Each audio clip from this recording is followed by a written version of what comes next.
بسم الله الرحمن الرحيم. الحمد لله رب العالمين والعاقبة للمتقين والصلاة والسلام على سيد الأنبياء والمرسلين خاتم النبيين محمد وعلى آلہ وصحبہ اجمعین اما بعد. ابھی ہمارے ذمہ داروں نے اور اساتذہ نے آپ کے سامنے مسجد کے سلسلے میں کئی ایک باتیں ارشاد فرمائی ہیں. وہی اصل ہمارے لیے سرمایہ ہے. یہ دو تین باتیں آپ کے سامنے مختصراً بیان کر کے اپنی گفتگو ختم کروں گا. پہلی تو چیز یہ ہے کہ مسجدیں اللہ کا گھر ہیں. مسجدوں کا کسی علاقے میں قائم ہونا، اس کا مقصد یہ ہونا چاہیے کہ اللہ سے ہمارا تعلق مضبوط ہونا چاہیے. مسجدوں کے ذریعے سے اللہ سے جوڑا جاتا ہے.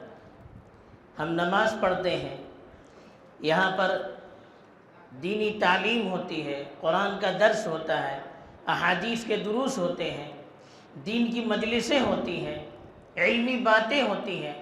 ان سب کا مقصد یہ ہوتا ہے کہ اللہ کے بندوں کو اللہ سے جوڑا جائے. یہی مساجد کا اصل مقصد ہے. تو اس لیے مسجدوں کے ذریعے سے ہمیں اللہ سے تعلق کو جوڑنا بھی چاہیے اور اس کے لیے لوگوں کو بھی تیار کرنا چاہیے.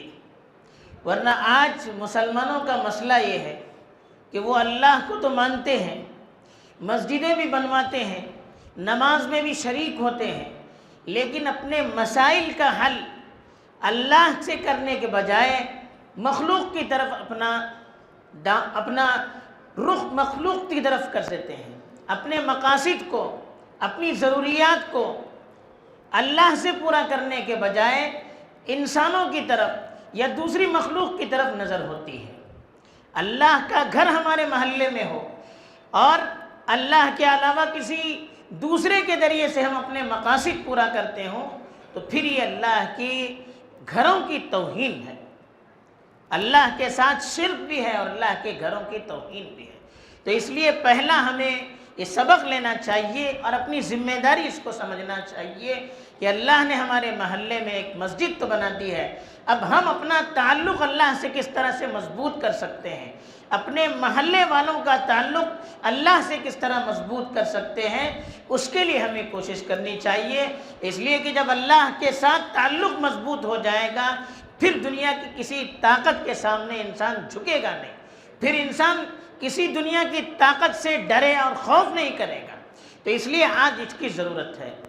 دوسری چیز، مسجد کے ساتھ جو تعلقات ہوتے ہیں انسان کے، ان تعلقات میں مسجد کو تعمیر کرنا، مسجد کی صاف صفائی کرنا، مسجد کی دیکھ ریکھ کرنا، مسجد کی تزئین کرنا، اس میں بھی دلچسپیاں ہوتی ہیں، لیکن نیت اس میں اللہ کو راضی کرنے کی ہونی چاہیے. بعض لوگ یہ سمجھتے ہیں کہ ہم مسجد کا کام کر رہے ہیں، نا یہ تو اللہ ہی کا کام ہے، لیکن دل سے اس کی نیت نہیں کرتے ہیں، اس جذبے کو دل میں زندہ نہیں رکھتے ہیں.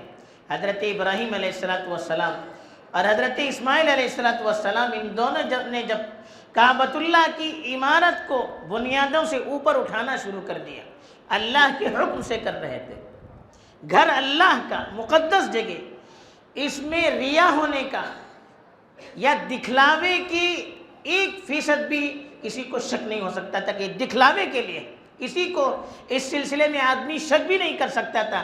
ایک تو پیغمبر ہیں، دوسرے اللہ کا گھر بنا رہے ہیں، اللہ کے حکم سے بنا رہے ہیں، تو یہ کام سوائے اللہ کے اور کسی کے لیے ہو نہیں سکتا، اس میں کسی کو شک نہیں ہو سکتا.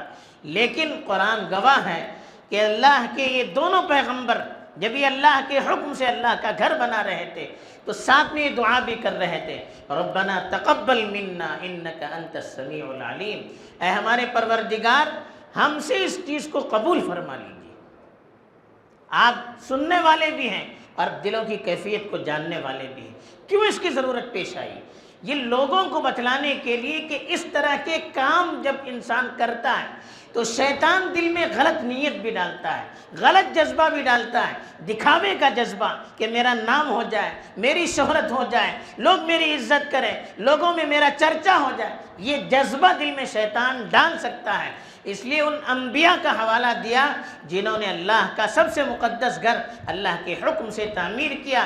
کہا کہ ان لوگوں نے جب اللہ کا گھر تعمیر کیا تو اللہ سے یہی دعا کی کہ یا اللہ اس گھر کی جو خدمت ہم لوگ کر رہے ہیں اللہ کے لیے تو اس کو قبول کر دے. تو یہ جذبہ جب مسجد کی کسی بھی خدمت کا اللہ ہمیں موقع دے، ہمارے دل میں یہ جذبہ بھی ہونا چاہیے، زبان سے بھی ہم اللہ سے اس کی درخواست کرتے رہنا چاہیے کہ یا اللہ اس ہمارے کام کو اللہ کے لیے قبول کر دے. ورنہ چھوٹی چھوٹی چیزوں میں شیطان پھنسا کر ہمارے اس کام کو غیر اللہ کے لیے کر دیتا ہے. جو ثواب ملنا چاہیے، آخرت میں جو اللہ کی رضامندی ملنی چاہیے، اس سے محروم کر دیتا ہے. تیسری بات، مسجد اللہ کا گھر ہے، مسجد کا مقصد اللہ کے لیے کام کرنا ہے.